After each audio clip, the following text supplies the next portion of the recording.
পিসি বলেছিল এই রাজ্যে এসআইআর হতে দেব না, কিন্তু এসআইআর হয়েছে, আর খুব ভালোভাবেই হয়েছে। পিসি বলেছিল আমরা ডবল ডবল চাকরি দেব। ডবল ডবল তো দূরের কথা, তারা সিঙ্গেলও চাকরি দিতে পারেনি, উল্টে 26,000 চাকরি খেয়ে নিয়েছে। পিসি বলেছিল রাজ্যের উন্নয়ন করে দেব, কিন্তু তিনি তো রাজ্যের উন্নয়ন করতে পারেইনি, উল্টে রাজ্যকে 8.5 লক্ষ কোটি টাকা ঋণে ডুবিয়ে রেখে গেল। থুড়ি যাবে।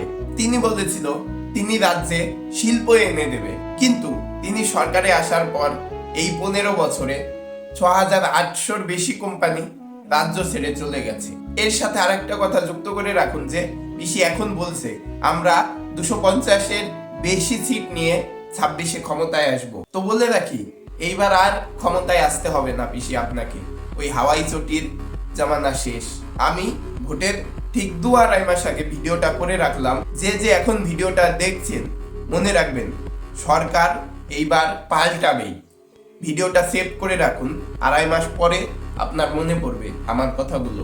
আর আমি এই কথাগুলো মন করা বলছি না, অনেক বিচার বিশ্লেষণ করে তবে বলছি এইবার সরকার পাল্টাবেই।